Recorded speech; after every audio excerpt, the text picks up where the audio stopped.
Gear up as Cash Miller and the team of accomplished guests steer you on an enlightening voyage filled with valuable tips, fresh insights, and effective strategies. Welcome to Marketing Masters, the Agency Power Show.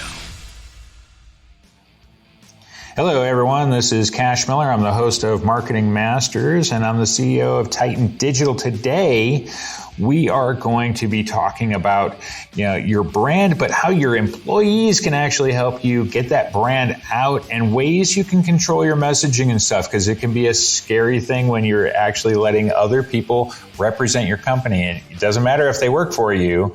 It's like I say, you want to be in control of everything. I've got Kerry-Ann Stimpson with me. Kerry, it is great to have you on. Can you tell us a little bit about yourself? Hey, Cash. Thanks so much for having me. I'm happy to be here. So, two hats. So my day job is that I'm the CMO of a financial services group of companies based in the Caribbean, headquartered in Kingston, Jamaica, which is where I'm based.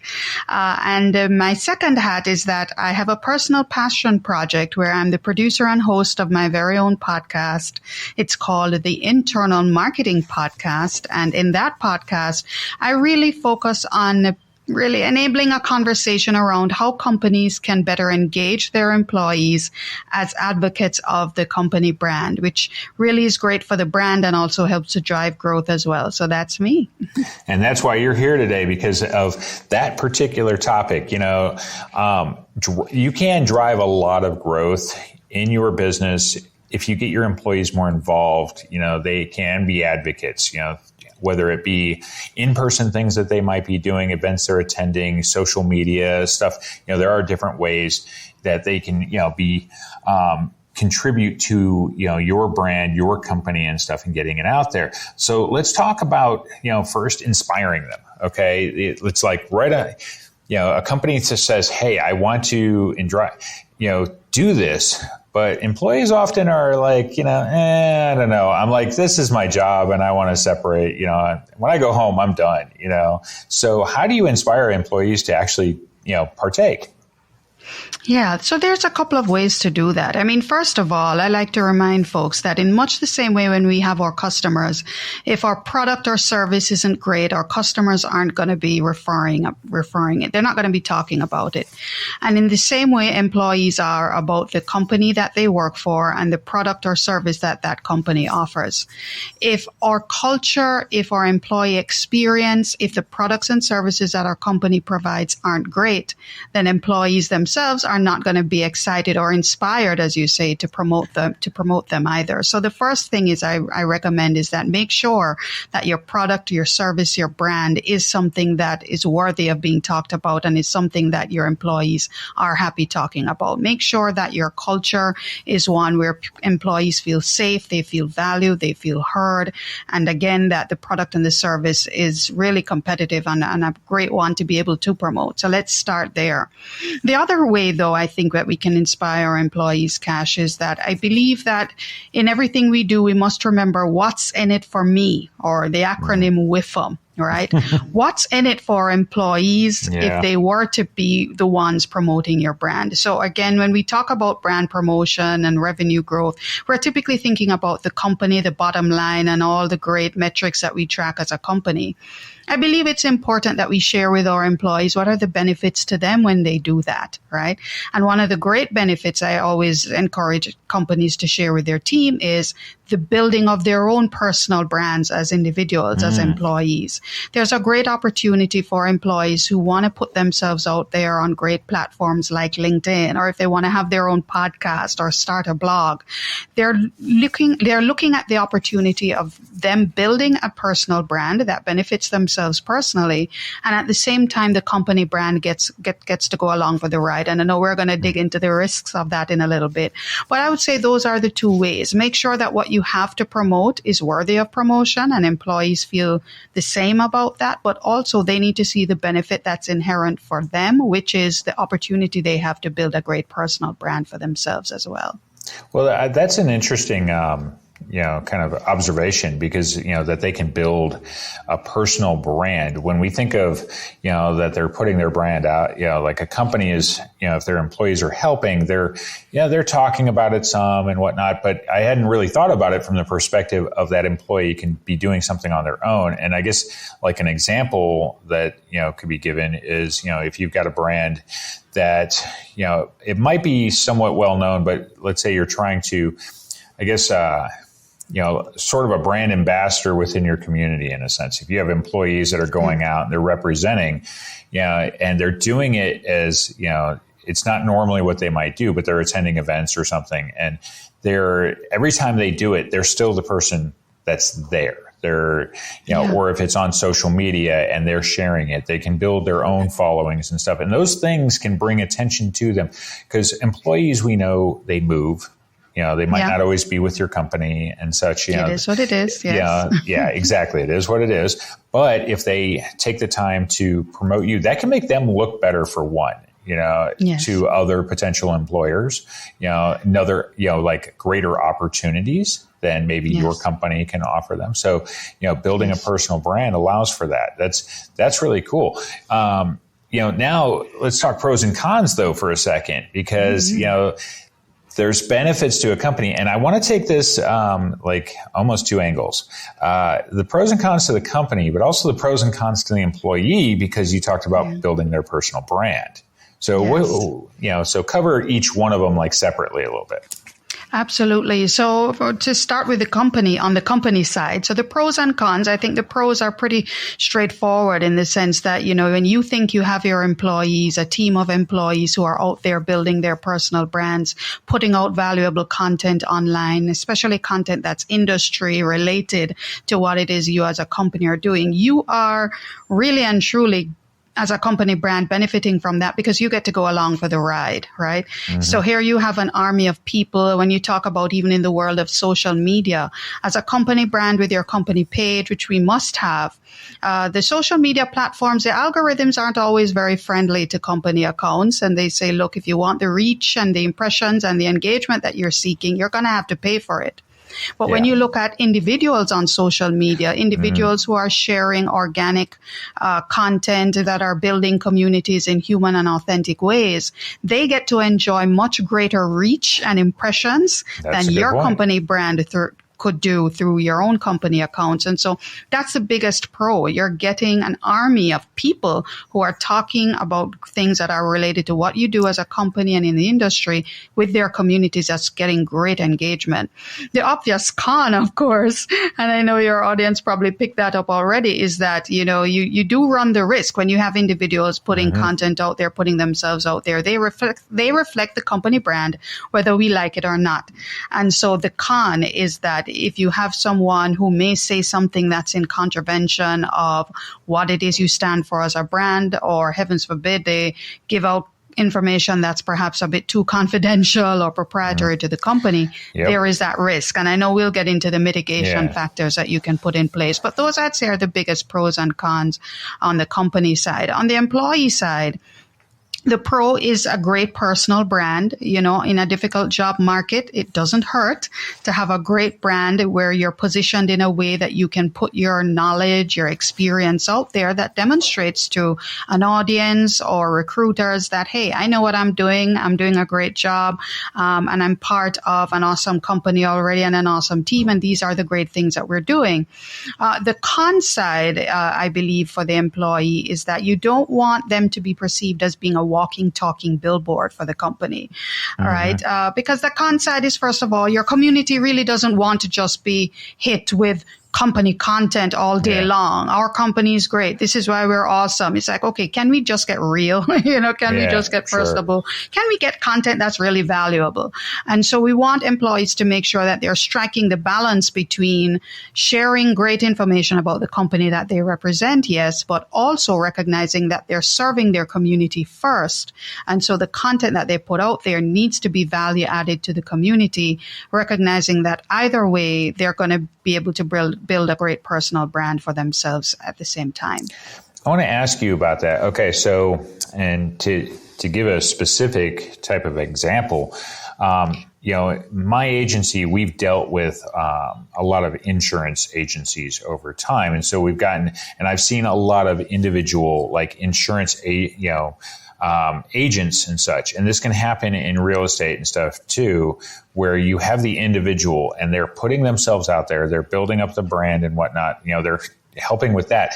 But when you have a specific, industry like that, they can become, it's almost like actor typecasting, like you get known for a role, and nobody will hire you for a different role because you're always that person, and so I wonder, how do you kind of overcome that if you're the individual, is that going to stop you from doing it, I guess is the question, because I'm known for insurance.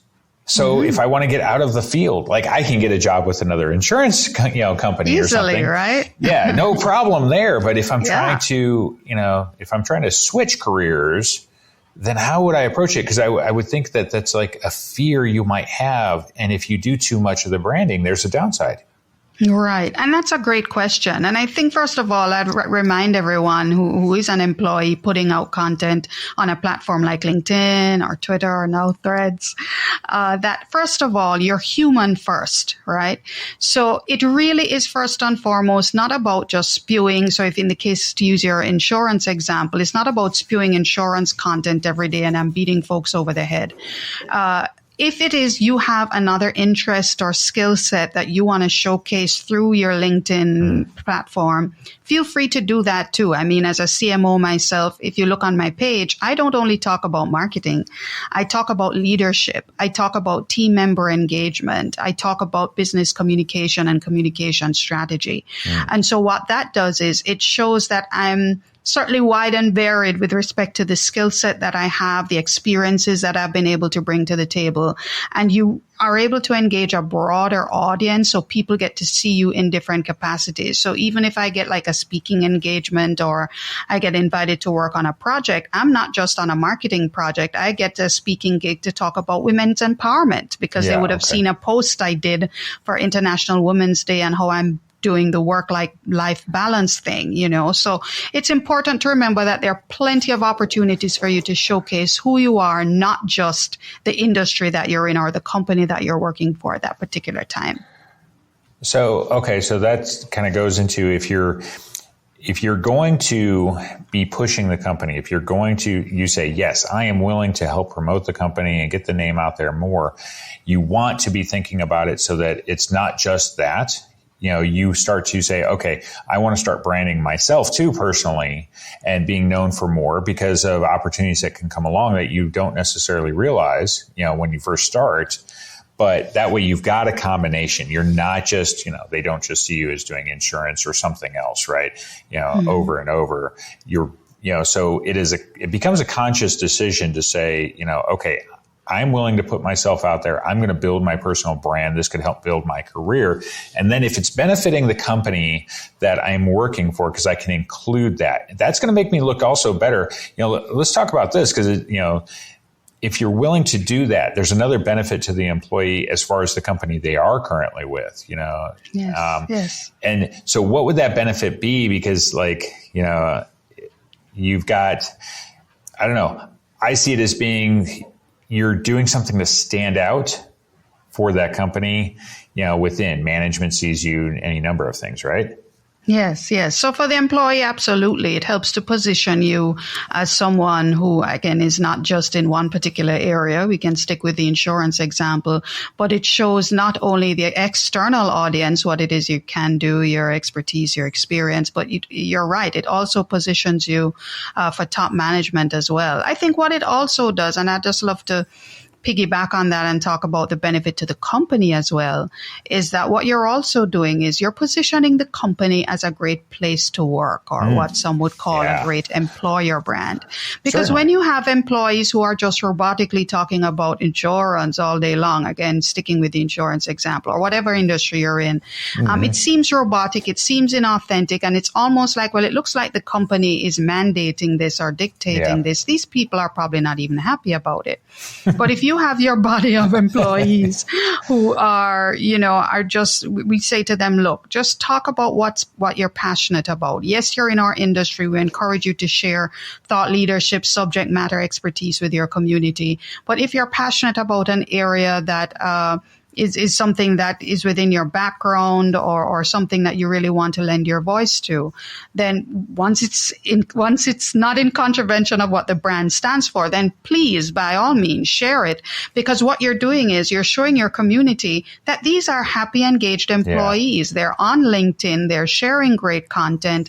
They're obviously not being muzzled in any significant way beyond what's reasonable. And when you're building that great employer brand, what the company does is they're able to attract great talent, because that's another con companies have about employees sharing. It's like, hey, they're going to be poached by another company and we're going to lose our people if we start putting them and allowing them to put themselves out there on LinkedIn. But even if that were to happen, Cash, ultimately you're able to attract great talent to replace those positions as well, because again, your army of employees would have been painting such a great picture. They're positioning themselves as happy and engaged people, and the company still benefits even if they do happen to leave for a different opportunity elsewhere. No, that's a really good point that you make, because, companies, they can often be afraid of letting them do that, but companies always want to, in the recruitment space, they want to show, that this is a great place to work and stuff. And you always it's the employees that really need to be showing that off. And a lot of times it's very hard to get them to do that, if you don't have some sort of a program in place or whatever. So the company ends up trying to do it, but it's not really authentic, right? Yes, indeed. So because we're supposed to say great things about our own company if we're the company account, right? Yeah, but when your people say it and it comes from an authentic place, you can't pay for that kind of brand promotion. So yes. Yeah. And so it helps in the recruitment. And you're right. You may lose a great employee because they were put out there and everybody, but you also, because of the fact that you're willing to do those kinds of things, maybe they stay even and they help attract other people, because, even how you're promoting the brand with your employees and stuff, it goes back to the culture, of what you've, developed. And so I really think that's interesting how, if a company is willing to put itself out there and say, look, I'm going to trust my employees, the things that can happen, there's multiple benefits that they might not be realizing on the surface. Because initially it's like, think sales, where it could be a totally different realm that it actually makes a difference in. Yes, indeed. How do companies, though, if they're going to go ahead and they're going to say, okay, I'm willing to do this, I'm going to try, how are they going to control it? Because, companies want a level of control, because we know in the case of, especially, any kind of brand, if you're trying to put yourself out there and you're trying to keep a consistent message and everything, you've got employees. How do you put a program in place that's going to have a level of control where the company and the management and stuff can feel comfortable that they're able to trust their employees to put it out? Yes. And they're going to do it in such a way that is, they're not going to, you don't want to end up with a bunch of fires they got to put out because of the things that might have been said because you didn't have any, because those things can happen too. So how do they handle it? Yes, indeed. Well, I'd start my response by saying, Cash, and maybe some folks may not be happy hearing this, but you may not be able to control everything your employees say, but you certainly can feel comfortable when they're saying it. And that's, I think, the goal that you should go after. It's not so much control, but getting to a level of comfort. And so the first thing I always recommend is make sure you have your social media policies in place. So a social media policy is that policy that a company puts out there that basically puts the guidelines and the guardrails in place for employees to be able to know what they can and cannot say on social media. You want employees to feel safe to share their voices online, but it's also important that they understand what the brand stands for. And as representatives of the brand, whether you like it or not, we can't be a brand, for example, that's big on love and unity, and then you're going out there and spitting your anti-Semitic content. It's just not going to fly, So let's start there. So make sure that you have the policies in place. Make sure that you train your employees in those policies so they're aware. You don't just send it on an email or post it on an intranet. Engage them, train them, so so they understand. And as I speak about training too, Cash, I think another great opportunity that companies should be looking into is training their employees in personal brand building and management. How can they build and manage their own personal brands? What do they stand for? What are their own values, their audience? How do they want to connect, the kind of content they want to share?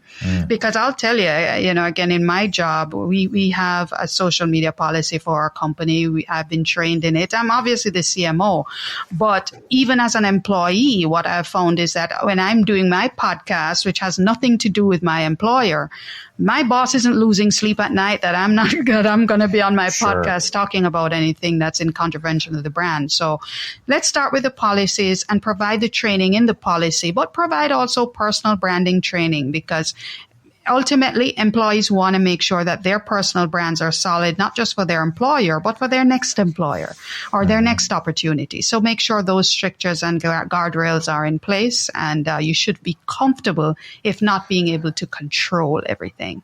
Okay, well, I'm going to ask you a question, though, that's, because you mentioned, and it occurred to me, okay, so how do you monitor what's going on with them, okay, and what do you do so for example, they're not putting out anything that's, negative about the company, okay, so, because monitoring can be uncomfortable on the employees, but you've got to do something to keep track of what's going on and make sure that they are putting out things that are good, like, because you got to keep an eye on it no matter what. Yeah. You don't have to, you're not dictating what they're saying or anything like that. You're just making sure that if something happens, you're aware of it so you can deal with it. But what if you end up with an employee who has other unrelated stuff? Like a podcast. Well, like not even a podcast. No, what if what they put out online, though, is controversial? Conspiracy theories or anything like that. But then you've got them as a brand ambassador. So your company stuff is mixed in with their personal stuff, and you may not be like, they could be a good employee, but there's some of the stuff can be questionable, and it's in their personal life. They don't bring it to work. Okay. So normally you might leave it alone. Yeah. But now you've asked them to mix it in, like mixing yours. Okay. So how do you approach that? Right. I say, and that monitoring issue, how do you keep an eye on it, without being offensive to all your employees? All very valid concerns. So first of all, when you talk about brand ambassador, or what we call brand advocates or employee brand advocacy, there are companies that have formal programs in place where you put basically feelers out to say to employees, anybody wants to join our employee advocacy, brand advocacy, or ambassador program. And in that program, what you're doing is you're engaging a team of employees to be those online voices for the brand. Some companies tend to be very structured in how it's done, as far as putting content out on a shared location internally, and then their advocates would basically cut and paste and share in their personal LinkedIn accounts by way of an example, and they put the content out there. That's probably the tightest and strictest form of control. Obviously, the risk is that it's not always perceived as authentic if all I'm doing is pasting company content. But then there's the hybrid approach where, yes, we do have content that we're inviting you to cut and paste and share because it's something that we can control because we've created it. But again, we're also giving you the freedom to speak. Again, I would say, Cash, that it is a catch-22 because you can't always control everything. If I can share personal experience as a CMO, I found myself on a national radio program being interviewed by a popular host because one of our employees who saw the social media policy and who was trained in it created a burner account on Twitter and posted something highly inappropriate. And the sad thing is that in as much as the burner account didn't have his name and he wouldn't have known who he was, in the post, he posted a picture, or he posted a picture maybe 3 tweets before that. And he was identified as a company employee. And I was on national radio asking to explain, what is this? Do you guys agree with this kind of rogue behavior? And Now, what happened in that instance, Cash, and it's something I remind all marketers about, again, because we can't control what everybody does, right? They can go on Glassdoor and put your company on blast. ultimately, the brand is still the brand. And certainly what got us through that scenario, Cash, is we had such a strong company brand to begin with that we were able to come on, me being the representative, saying, hey, look, we didn't know that this employee was doing this. As you know, consistent with the brand values that our constituents know we have, we certainly do not condone this. And these are the steps that we're taking internally to engage this employee in what he would have done at the time, and how we're going to be addressing it internally. As much as we could have shared that, there are some things that are confidential, of course, that I wouldn't have disclosed. And we found the situation to be cleaned up very, very quickly. Because again, I think we also need to give our customers and our target audiences the benefit of the doubt in knowing that if they know our brand and what we stand for, if we have a rogue employee who is putting up burner accounts and doing stuff, and we say, look, this is what we've done to protect that, this is not who we are, and this is not what we stand for, then they'll quickly forgive, and they'll know who the bad guy is in that instance. Yeah. And so we just have to deal with it. But, again, we'll never be able to control. We just put the guardrails in place and be as authentic as we can as we engage our constituents if and when something like that does happen. Well, it sounds like, if you did a more formal, not necessarily the strict guardrails, but a brand ambassador program, yes, it would be the best way to go. So you're not like just allowing any employee to participate. Right. You're selectively choosing them, and making the offer. And if they, decline, they decline. But I think it would allow you on the front end to vet them a bit more, because you can check their social media profiles specifically and stuff, to say before they are allowed in. So you can at least make better choices. And I think that, so alleviate some of the risk, and then you don't have to have the strict guardrails, but you have checked them out to make sure that it doesn't look like they would have that kind of behavior. Yes, indeed. And that certainly helps. And as I said, ultimately, we can't control everybody, because as I said, we had this rogue employee who was just going postal on Twitter. But you have your army of ambassadors. You have a strong brand so that if something happens that you didn't plan for, you can quickly come back from that because your constituents know who you are. Yeah. Keeping things consistent too, is also matters. So you've got your company, your brand, you've decided, okay, we're going to put it out there and such, and you've talked about being able to have a stricter program, where here we provide you exactly, what you're going to have. But so how would you kind of go about running a less strict program? Because if you're not providing the things they need, how do you end up, where they're building things up for you, if you're not giving them the actual materials and saying, okay, here is a post, please share the post, so what are some other methods you might go about, with it? Right. So, yes. So, that very strict approach, I know some companies do it. It's not something I advocate for, honestly. I do believe a hybrid approach is useful, because sometimes even your brand advocates with the best intentions don't always know what to post. So if you have a nice repository of content that they can take, and if not, repost carte blanche, or they could just say, look, I'm going to take this and repurpose it into language that I'm more comfortable speaking in my own platforms. And feel free to do that. I think a hybrid approach is great. I think what's also important, Cash, to consider is that where our employees are concerned, there is an opportunity for them to... I'm sorry, Cash. I'm sorry. Could you ask the question again? I lost my train of thought. Yeah, I've had a few That's why I do. That's why I love the opportunity to record and edit. I'm sorry.